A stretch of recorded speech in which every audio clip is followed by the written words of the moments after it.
Morant with a running start. Elevate! Dunks! Oh my goodness! Tie game in overtime. Gasol will turn. His heat is gone! Memphis on top. 7-10 remaining. Conley now with three. Count it! A 15-point lead for Memphis. And Blake Griffin gets into it on the floor with Randolph. Hard to tell if there are any punches being thrown under there, but Griffin took acceptance. Adams going long. Morant! He hit it! Ja Morant, insanity! You gotta be kidding me. Welcome to Grits and Grinds, a Memphis Grizzlies podcast. Grizzlies win edition. My name is Keith Parrish. The Grizzlies took care of business at home against the Charlotte Hornets. They got up to a massive lead and then held on to win their fourth straight game. They improve to 17-5 at home. They're 14-3 against the East. On today's episode, I'm going to talk about the win. Before I do, I just want to make sure the word is out that I am hosting a watch party in Nashville tomorrow on Friday, January 24th. This is for the Grizzlies Pelicans game on Friday night. If you're anywhere near Nashville, come on down to Noble's Beer Hall. I will be giving away Grizzlies prizes and swag throughout the game. So make sure you're there. Watch the Grizzlies with other Grizzlies fans and me. See you at Noble's Beer Hall at 7 p.m. on Friday. All right.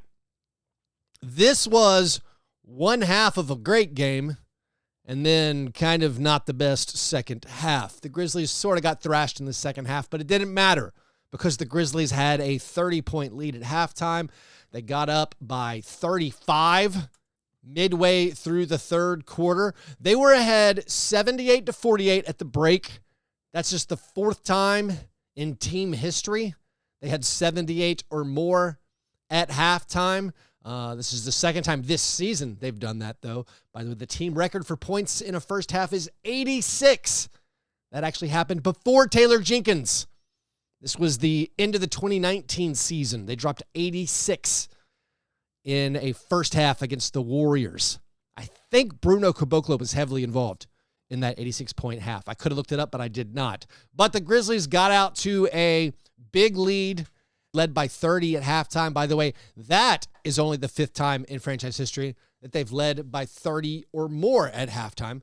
It's also the second time this season they have done that feat. In the first half, you had Luke Kennard coming off the bench and immediately flame-throwing. You got great performances from Ja Morant, Jaren Jackson Jr., and Desmond Bane. Early on, there was no resistance from the Hornets, but it was interesting, I felt like, to see maybe the offense they were running. I didn't track it. I'm not Grizzlies Film, the social media account who tracks every single Grizzlies possession. It felt like there was a lot of pick and roll, maybe more than normal, maybe not.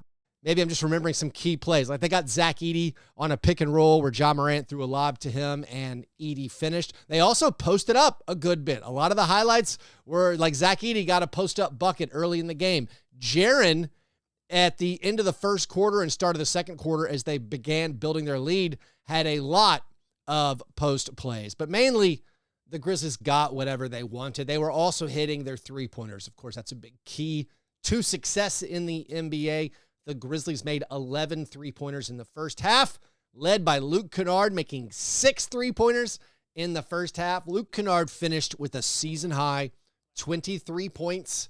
He was 7 for 11 on three-pointers. He also got a dunk. Luke Kennard got a steal for a breakaway jam, an uncontested fast break attempt for Luke. He went up for the dunk. This was his first dunk since the 2019-2020 season. That was Luke Kennard's third season in the NBA. It was just the 8th dunk of Luke Kennard's career. Luke dunked the basketball 5 times his rookie season, then once his second season, once his third season, and now here we are in year 8 for Luke. He gets another dunk. Luke's 23 points. Here's a Grizzlies historic fact. they brought him into a tie with Damon Stoudemire for the 52nd most points in franchise history. If you remember in the previous game, he passed Tayshaun Prince. Now he's tied with Damon Stoudemire. Next up, Tyreke Evans, who is 15 points ahead of Luke Kennard on the all-time scoring list. Once Luke gets there, he'll be 51st in franchise history. Also, Grizzlies PR lets us know Luke Kennard has passed Hubert Davis to have the second highest career three-point percentage in NBA history. He only trails Steve Kerr. That is a good pull. Thank you, Grizzlies PR. I would not have found that one on my own. But Luke has a season-high 23 points. Meanwhile, Desmond Bane continues his hot run of play. Desmond led the team with 25 points. This was his 6th straight game, scoring 20 or more. He made 10 out of 15 field goal attempts. He also picked up 8 assists. Ja had a double-double, 16 points and 13 assists, one off Ja's season high for assists in a game.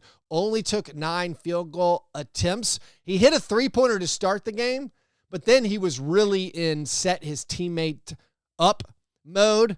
Maybe exemplified the most by the steal he got in the third quarter, where he waited for Jay Huff to catch up, and he dropped it off to Jay for the reverse jam. By the way, Jay Huff, fun little storyline here. Jay Huff only played in the third quarter, only played 7 minutes, scored 13 points in those 7 minutes. So some specifics about Jay Huff getting in the game. And then I'm going to come back to some stats about Ja Morant.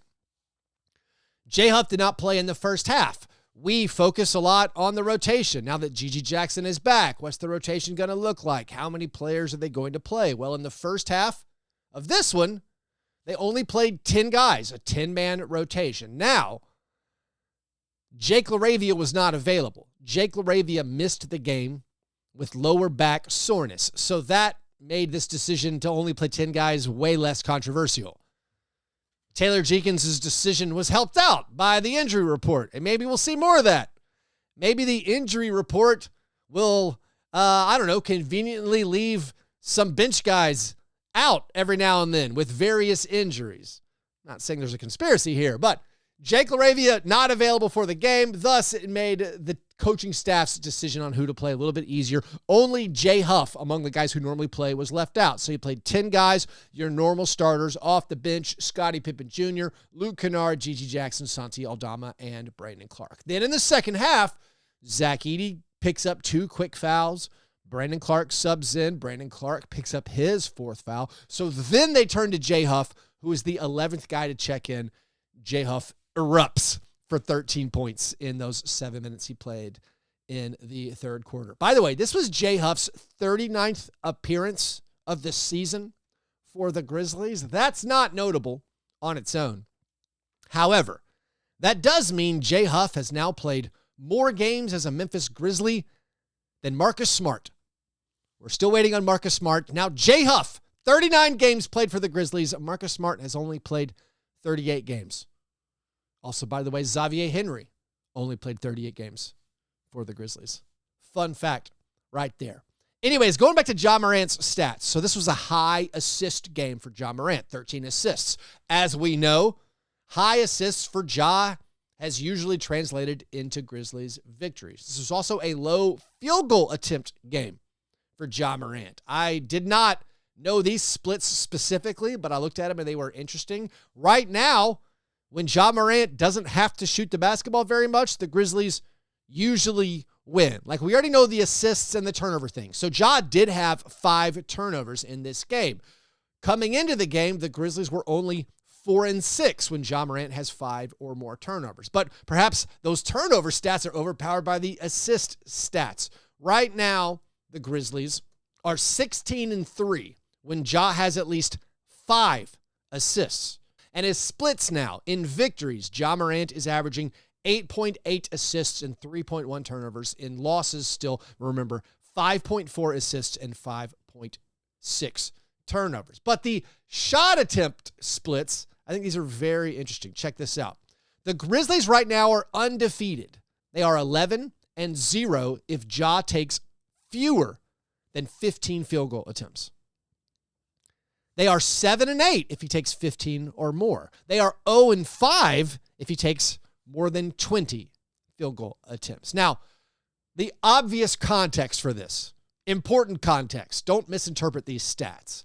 These stats are not predictive. These stats are not useful. You can't be like Ja, don't shoot very much, because if you don't shoot very much, we're probably going to win. No. In difficult matchups, a lot of times Ja Morant has to do more. Not everybody can be Luke Kennard waiting for the perfect shot.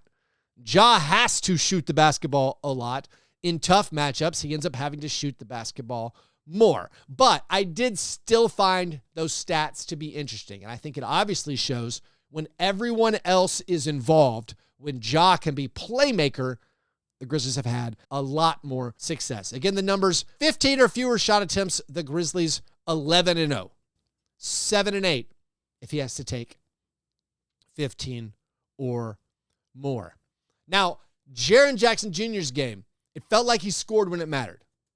Not that this game was ever really close, but when they blew out the lead into the first quarter, in the second quarter, lot of individual brilliance from Jaren scoring. Then, unfortunately, in the second half, after the Hornets finished the third quarter on a 12-0 run, when weirdly we could not clear the bench, like Desmond ended up playing 34 minutes, Jaren ended up playing 30 minutes, which is not what you would have anticipated with that 78-48 halftime score. But even in the fourth quarter, when things were getting a little weird, you had more individual offensive brilliance from Jaren. Free throw line floaters, beating his guy off the dribble. Coming through on the offensive end when it mattered. Jaren finishes the game with 22 points, also has 6 rebounds. Meanwhile, Edey was not that involved after the first quarter. This has been kind of a pattern. I was glad to see him get a little bit more run in the fourth quarter. Edey finishes with 7 points, 6 rebounds, and 1 assist. Also gets 1 block. Santi Aldama, unfortunately, another bad game, but we have a built-in excuse. So he had a real tough game on Martin Luther King Day against the Timberwolves. In this one, he misses all 3 of his 3-pointers, was only 1 for 4 on 2-pointers, but he left the game with illness. So perhaps he's been under the weather, and that is an easy excuse. So we had Santi having 49 points combined in back-to-back games in San Antonio, comes home, has struggled. Normally at home, he has some great shooting numbers. Perhaps it's just because he has been under the weather. Also off the bench, Brandon Clark, 9 points, had 3 assists, 3 rebounds, a steal, and a block. Scottie Pippen Jr. missed all 5 of his shots, but I thought it was a very good, active game from Scottie Pippen. He finishes with 4 assists and 2 steals. Gigi did not do a whole lot. I actually was surprised Gigi didn't play more in this game. Gigi played 10 minutes. He lost the ball or had a shot blocked on one of his Eurostep drives towards the basket. He then made a 3-pointer. He had just 3 points and also 3 turnovers. Had 2 rebounds. Jalen Wells, I haven't mentioned Jalen Wells much. Jalen Wells, one of the only players who didn't really have it going on offensively in the first half. He was only 1 for 7 from the field in the first half, but into the third quarter, he got involved, made 2 3-pointers, also had a dunk off of a cut. And I had a question from one of my Patreon supporters in my Grizzlies only Slack chat, asking just if the group in there thought if Jalen Wells was going to be the starter when the playoffs started. It's a great question. Before the season, none of us anticipated that Jalen Wells would have started essentially every game. I think the answer to the question, my opinion for the answer to that question is, I think most likely yes. Now, not to say there's like a 90% chance he's going to be the starter when the playoffs start if everybody's healthy. But I think among the available options, he's absolutely the most likely to be the starter.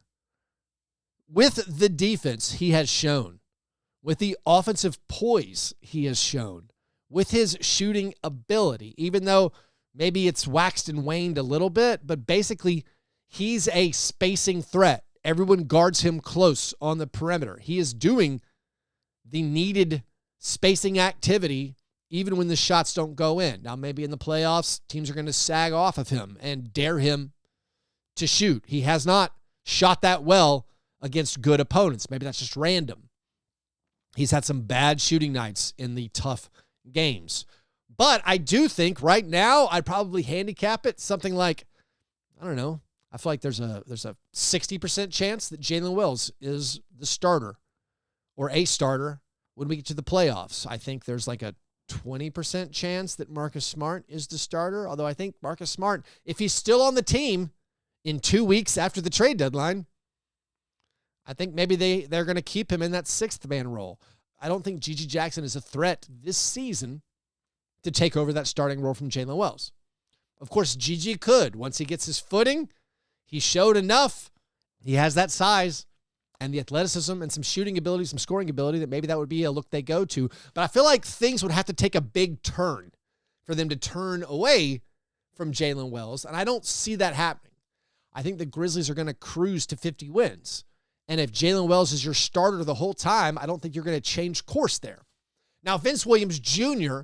is the guy I was pushing all offseason to be our starting small forward. I wanted to start Vince alongside Ja and Desmond and Jaren and whoever else they chose to start at the 5. Now, I don't know if Vince is going to have enough opportunity to carve out that role for him. And also, I still think you'd have to see the team start losing some games. I don't know if you're going to have some kind of big losing streak where things really go awry and they're like, all right, we got to shake things up. Now, there are some difficult parts of this schedule. This specific week doesn't look like one of them. This weekend, you have back-to-back games against the Pelicans and the Jazz. Now, the Pelicans certainly want a measure of revenge. The Pelicans are getting healthier, so it's not a gimme game. It will be important for the home crowd to show up and also the Middle Tennessee crowd to show up at Noble's Beer Hall for my watch party. But then after that, there's a long road trip coming up. After the trade deadline, you have a home game against the Thunder. Then you have a road trip. You play the Suns and the Clippers on the road. Then it's the All-Star break. Out of the All-Star break, you start on the road against the Pacers, the Magic, and the Cavs. All three of those teams are playoff squads in the Eastern Conference. Then after that, you got to play the Suns and the Knicks and the Spurs and the Hawks, then the Thunder, then the Mavericks. That's a tough stretch. Mid-February to early March, it's pretty tough. But I still don't project the Grizzlies really struggling. The main, I think, question is going to be, one, do they make a trade for someone who you certainly would start? This would be your Cam Johnson trade or something like that. I don't feel like it's probable.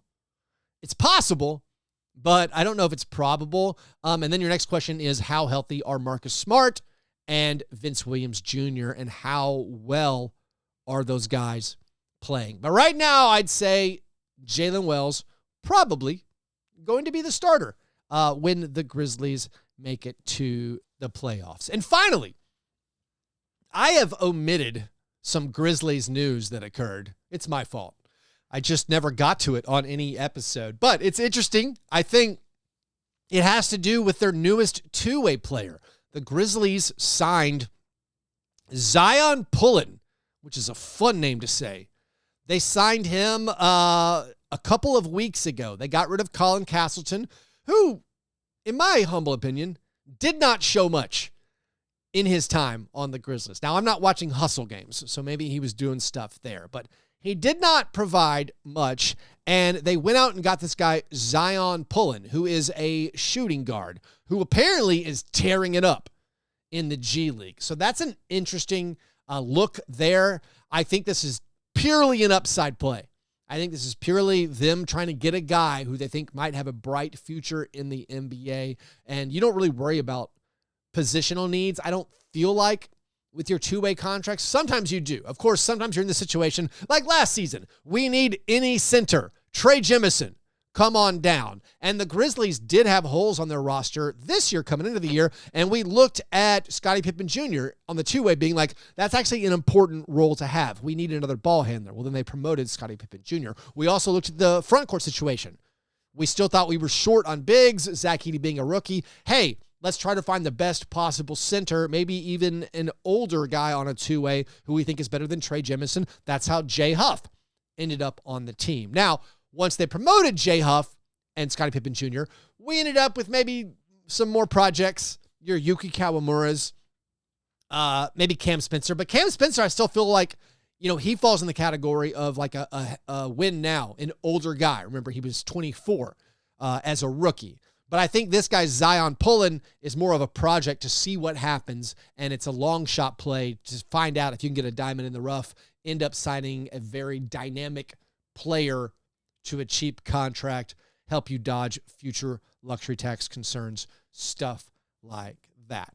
And now I think we can wrap up the show. Again, a reminder, Grizzlies watch party in Nashville tomorrow, Friday, January 24th at 7 p.m. If you want to join my Grizzlies Slack channel, if you want to support my show, get access to exclusive bonus content, do that at patreon.com/fastbreak.